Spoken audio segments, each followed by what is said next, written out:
season is officially over, with some great storylines. PSV won the league, almost going invincible, losing just one game. Ajax had one of their worst seasons in years, finishing 5th, while Feyenoord continued their great development under Arne Slot, winning the domestic cup and finishing 2nd.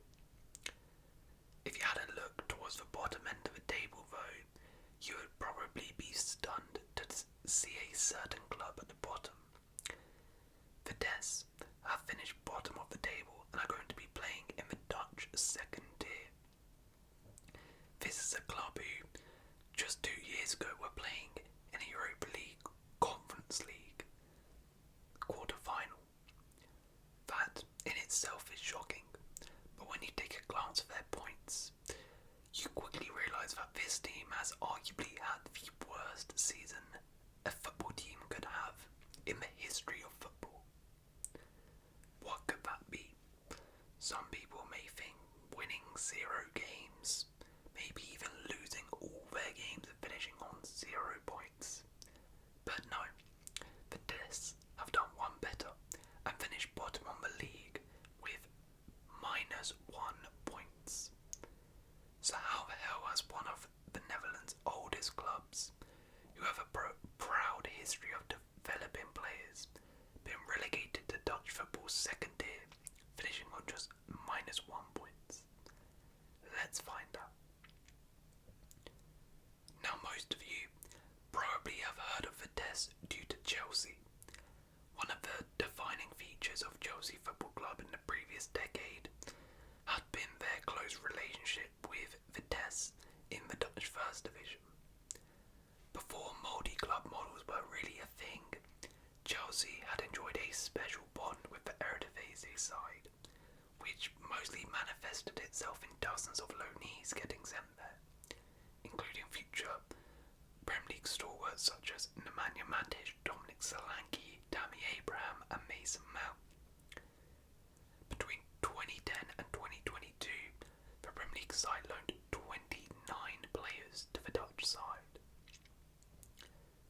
While their rivals mocked them for being Chelsea B, the link with London enabled Vitesse to compete in the top half of the Eredivisie for a decade, play in Europe and reach 2 Dutch Cup finals, winning 1 in 2017. However, in recent years Chelsea's relationship with Vitesse has waned. The last of the 29 players to cross the channel was Armando Broja back in the 2020-21 season. And while their technical director had maintained at the time that the partnership was not dead, there's been no sign of life in it ever since. So it's safe to say Vitesse and Chelsea are no longer affiliated together, and unfortunately for Vitesse, things haven't gone too well since. They finished 4th in 2021, but have been sliding back down the table since, finishing 6th in 2022 and 10th last season. This season has gone awful on the pitch as well, with the club winning just 4 games this year and being rock bottom of the table, before even being hit with the biggest points deduction the league has ever seen. The on-field problems reflect the chaos of the pitch, with Vitesse being deducted 18 points due to their ownership status. So why did they get hit with a points deduction? Well, it actually comes back to Chelsea in fact. So firstly, we need to go back a bit and take a look at their ownership structure and history. Karel Albers was the club's owner in 1984, when the club was at the bottom of the 2nd tier, and he did a great job, taking them all the way to being a top 4 side in the Netherlands, but he eventually left in 2008. After he left, the club struggled, and the financial situation for the club became dire. This downfall almost led Vitesse into bankruptcy in 2008, as they were not able to pay back loans given by their sponsor, AFAB. Eventually, the club arranged a deal that saw AFAB's owner, Marcel Schouten, gain 100% ownership of Vitesse.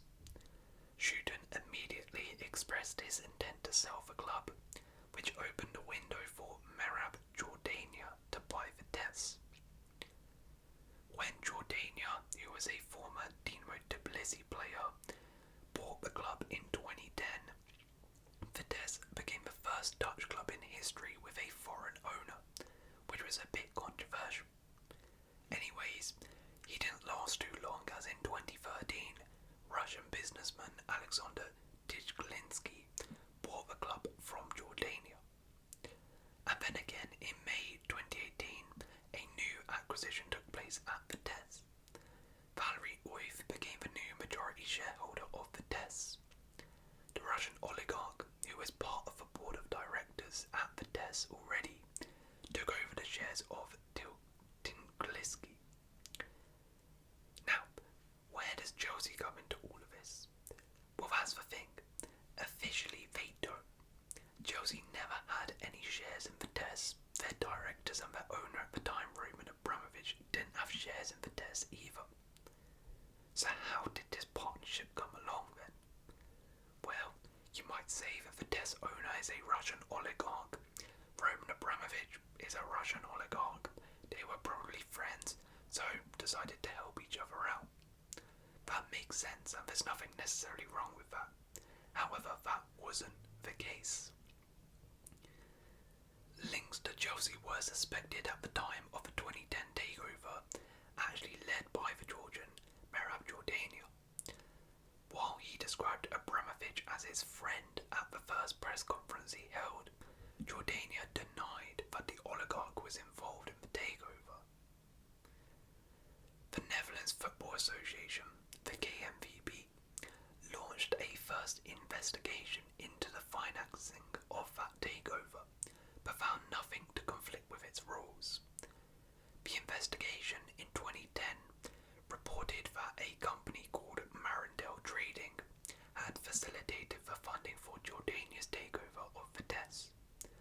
They said a connection could be made with Chiglinski, but they had no certainty about the possible influence of Roman Abramovich. But suspicions of links continued after Jordania's takeover, as Chelsea started to use Vitesse as a partner club. Further questions were asked after Jordania left in 2013, and another associate of Abramovich, Alexander Chiglinski, took over. Vitesse and Jordania revealed at that point that Chiglinski had already been financially involved in the club since the 2010 takeover. In April 2014, an angry Jordania appeared to blow the lid on it all, though, as he alleged that Chelsea was involved, fuming that Vitesse had been prevented from strengthening its team to win the Eredivisie and qualify for the Champions League because, he said, London didn't want that. He later withdrew the comments and still maintains there was no truth to the allegations he made. The revelations prompted the second KNVB investigation, which again concluded there are no indications that Chelsea have a say in Vitesse's policy. But then came a shocking data leak that would change everything for the future of Vitesse as a football club. The Oligarch Files is a cache of confidential documents leaked from the offshore service provider Merit Service, which is based in Cyprus. This company was used as a haven for wealthy Russians looking to harbour their fortunes. The files were shared with The Guardian by an anonymous third party. The documents, reviewed by The Guardian and the Bureau of Investigative Journalism, appear to reveal for the first time at least 117 million euros in secret funding from Abramovich for the Vitesse takeover, which flowed through a series of entities registered in offshore tax havens.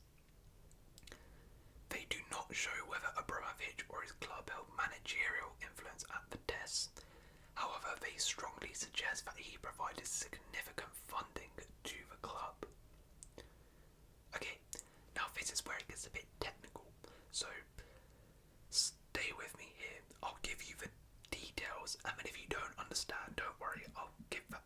simple basic version after. So, in terms of how he funded it, this is how.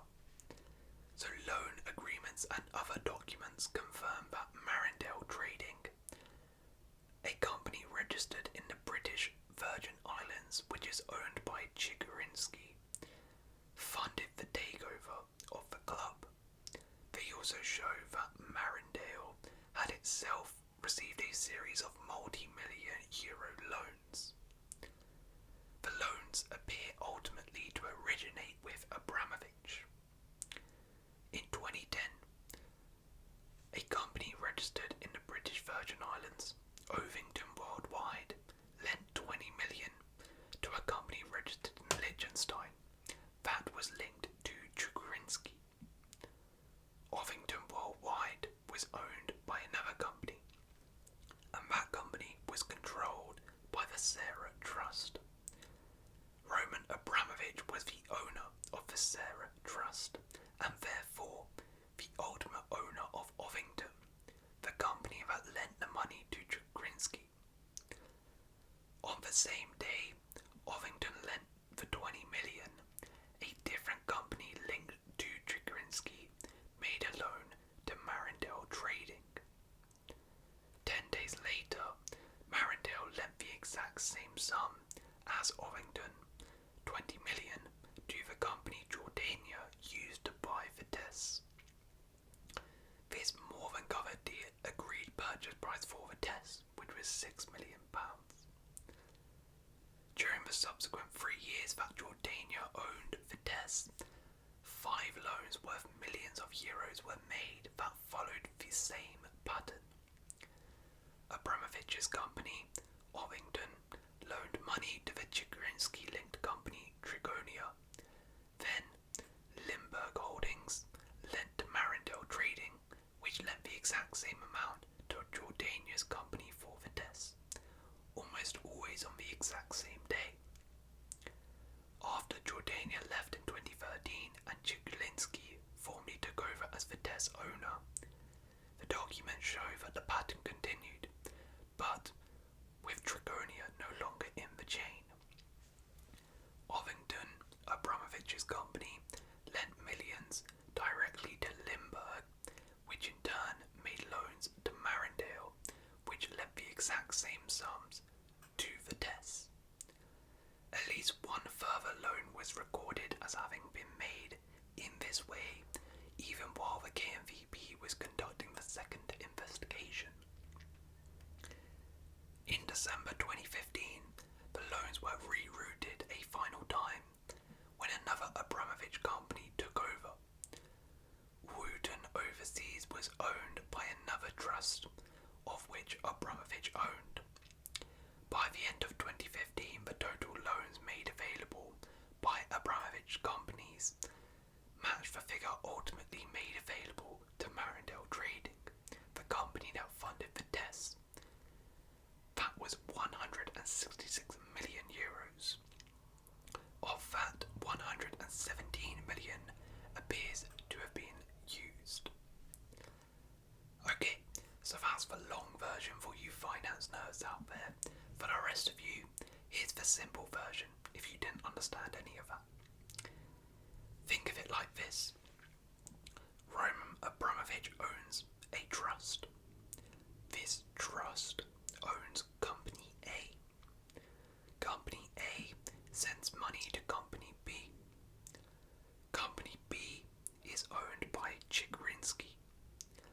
Chigrinsky also owns another company, Company C.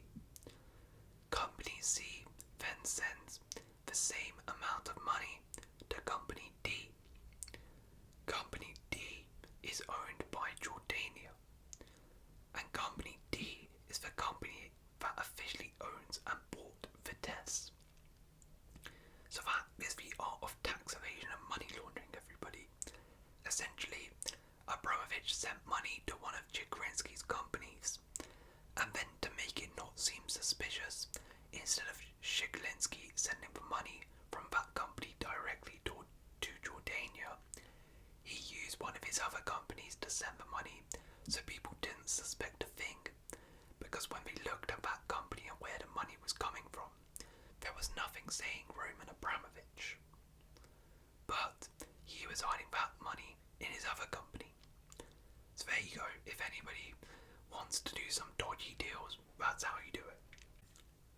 Anyways, so after all of that, the leaked documents show that Abramovich bankrolled Vitesse spending with a series of loans worth at least 117 million by the end of 2015. This was a massive amount of investment for Vitesse, whose total turnover in 14-15 was just 14 million euros. After these documents were leaked, the issue was reopened, and so the Dutch FA started another investigation, and we are still awaiting its publication. The two teams have previously denied that Abramovich was involved in funding Vitesse. But here's the thing, all of this isn't necessarily why they have got their points deduction. It's linked, of course, but it's not the actual sole reason. As I mentioned, the investigation results haven't been published yet, so it's still not concluded. The real reason is this. Vitesse had failed to meet licensing requirements and financial reporting guidelines over multiple periods, and had already been fined for similar transgressions. They also failed to cooperate and tried to hide information, though are now very much looking forward to cooperating with the authorities. A points penalty had been hanging over the club's head for some time, after having previously received a fine of 100,000 euros for failing to report the termination of their relationship with Revolut. Such a punishment seemed unavoidable. After all, the club was unable to meet certain licensing requirements. For example, Vitesse did not submit the half-yearly figures correctly, acted incorrectly with regard to the Ministry of Economic Affairs, and was unable to demonstrate whether or not there are connections between Vitesse and Roman Abramovich. Vitesse had provided incorrect information relevant to the investigation into whether Abramovich owned the company, and also withheld information. The Dutch Ministry of Economic Affairs is still investigating the club's potential ties to Abramovich, who was sanctioned by the UK and the EU after the Russian invasion of Ukraine in 2022. The KNVB's licensing committee said it could not ultimately determine whether there are conflicting ties with Abramovich. However, it said its own investigation showed indications that Abramovich has or did have control over Vitesse, and that there are risks of violation of sanctions and money laundering, and therefore the KNVB consider it important to await the ministry's investigation. Of course, the key here is that Abramovich is sanctioned by the EU. That's why he was forced to sell Chelsea, and so if Vitesse were continued to be funded by Abramovich, which the documents show they were after 2022, then that's not allowed as he is sanctioned by the EU. All of this uncertainty around their ownership status, their inability to report on their finances correctly, mainly because they were trying to hide the secret funding, and their general poor financial reporting, meant that the Dutch FA decided to hit them with a massive points deduction. The club decided to not appeal the decision, explaining that they didn't want the appeal to potentially jeopardize their current license. You see, to compete as a professional football club in the Netherlands, you need a football license. The KNVB provide you this, and without this, you can't actually exist as a professional club. The KNVB, instead of revoking their license, hit them with a massive points deduction, as revoking their license would essentially end the existence of the club. The KNVB obviously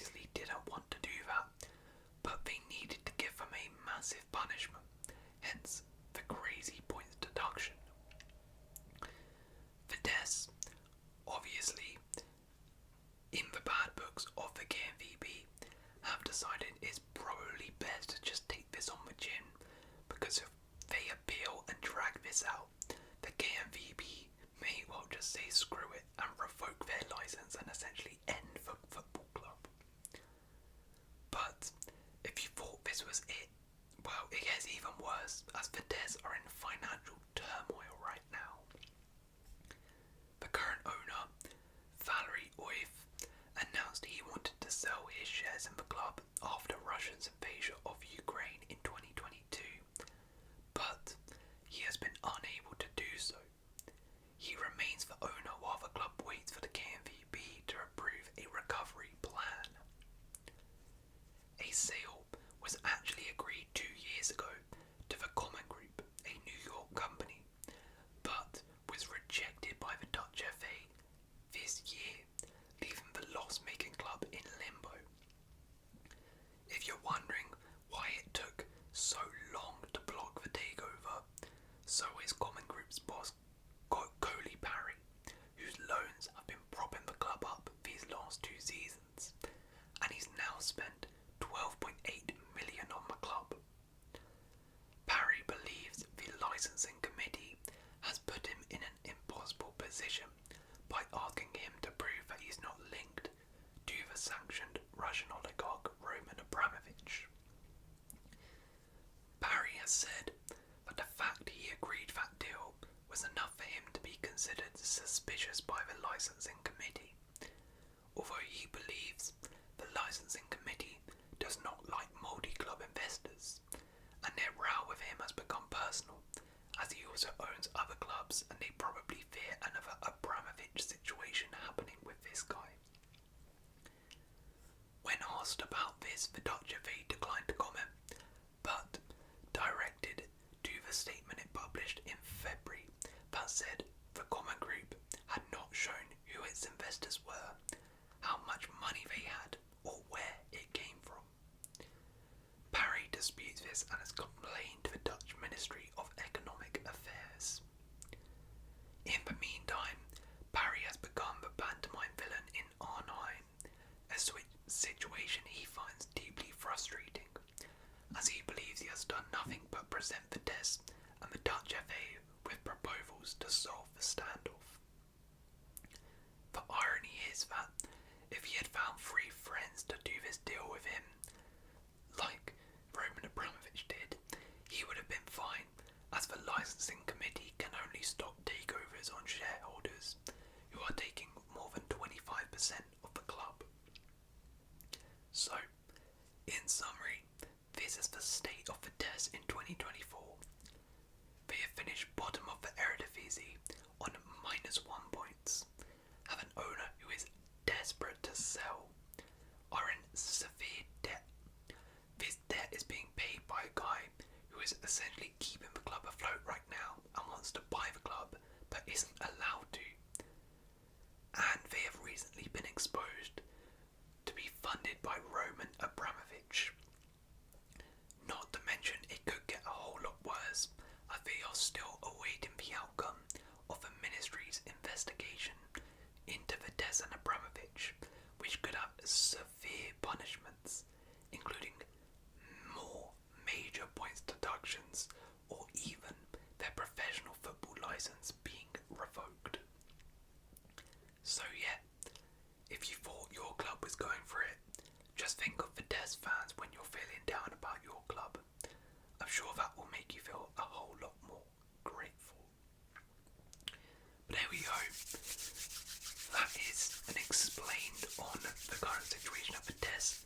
If any of you are Vitesse fans, I mean, I would really like to hear it. Or any of you Dutch football fans, let me know any stuff I've missed in this or your thoughts on the comments below. Hopefully you guys have enjoyed this video. If you have enjoyed, leave a like, consider subscribing,